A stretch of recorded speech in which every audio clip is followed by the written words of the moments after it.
ہم کو سرکار گوہر شاہی کا دامن مل گیا قیامت سے پہلے.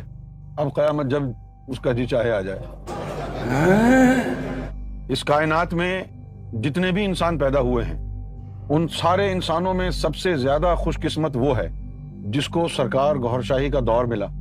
سرکار گوہر شاہی کا دور ملا، پھر سرکار گوہر شاہی کی نسبت ملی. اور اس کی ماں پتہ نہیں کتنی بڑی طوائف ہوگی جس نے اتنا بڑا حرام زادہ پیدا کیا. ایسی قسمت پہ تو ناز کرنا چاہیے. جس کو نسبت گوہر شاہی میسر آ گئی وہ اس کائنات کا بادشاہ ہے. شیطان بڑا حرامی ہے بھائی. پڑھو سارے اعوذ باللہ من الشیطان الرجیم.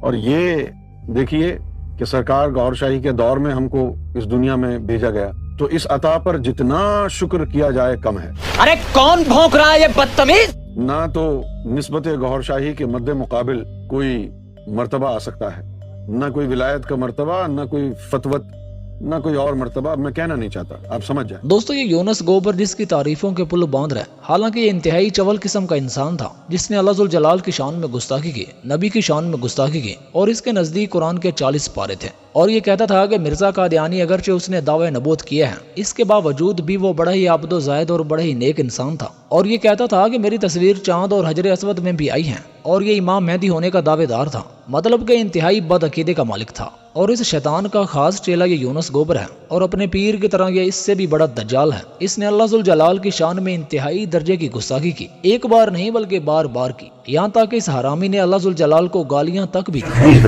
کیونکہ اللہ جو ہے ذہنی مریض ہے.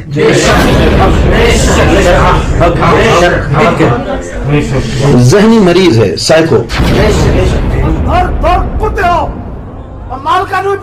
اور اب یہ سوشل میڈیا پر بیٹھ کر روحانیت اور صوفی پن کا آبادہ اوڑھ کر لوگوں کو گمراہ کرتے ہیں. شرم کی بات ہے کہ پاکستان کے اسلام کے دعوے دار لاکھوں ایسے لوگ ہیں جو اس کو فالو کرتے ہیں، اس کو بڑی علمی شخصیت سمجھتے ہیں، حالانکہ اس کا اسلام سے کوئی تعلق نہیں ہے. اب آپ کو یونس گوبر کی ایک ویڈیو دکھاتے ہیں جس کے اندر اس نے اللہ ذوالجلال کی شان میں انتہائی درجے کی گستاخی کی ہے. حالانکہ یہ ویڈیو اس سے پہلے بھی میں دکھا چکا ہوں، لیکن میرا دل چاہتا ہے کہ میں بار بار اس کے چاہنے والوں کو یہ ویڈیو دکھاؤں تاکہ وہ اس کا اصل چہرہ پہچان لیں اور اس کا بائیکاٹ کریں اور اپنی آخرت برباد ہونے سے بچا لیں. آپ ذرا اس کی یہ ویڈیو عقل دماغ حاضر کر کے سنیں.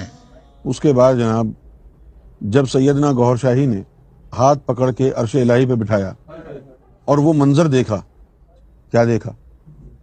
عرش پر لے گئے سرکار گوہر شاہی جی، اور پھر سامنے سے چلتا ہوا ایک یعنی شخص آیا، بڑی متکبرانہ چال، بہت متکبرانہ چال سے. اور جب وہ قریب آیا، مجھے اتنا یاد ہے کہ سرکار مجھے عرش الہی پر لے گئے.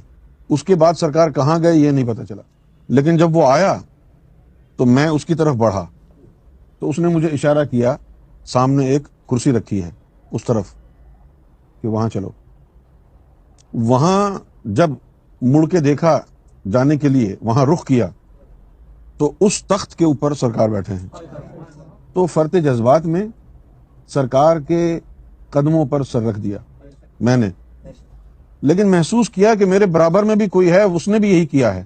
اور جب یہ دیکھا تو وہ تھا جس نے قرآن اتارا، جس نے بائبل اتاری، جس نے زبور اتاری، جس نے توریت اتاری.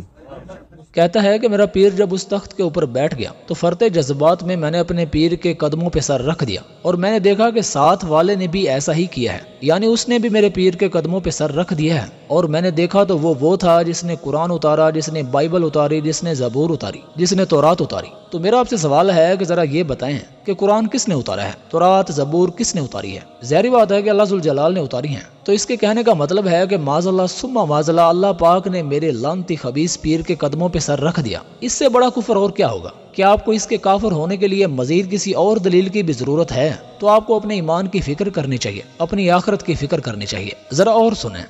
دیکھو یہ جملہ میرا سنو، میں آپ کو سرکار کی جو ہے قسم اٹھا کے کہتا ہوں کہ دنیا میں، کائنات میں سب سے پہلے جس نے مجھے بتایا اور جن الفاظ میں بتایا وہ اللہ ہے. مجھے اللہ نے کہا، میں نے قسم اٹھائی ہے سرکار کی، اور یہ جملہ کہہ رہا ہوں، مجھے اللہ نے کہا کہ یونس تیرا جو مرشد ہے نا وہ میرا بھی رب ہے.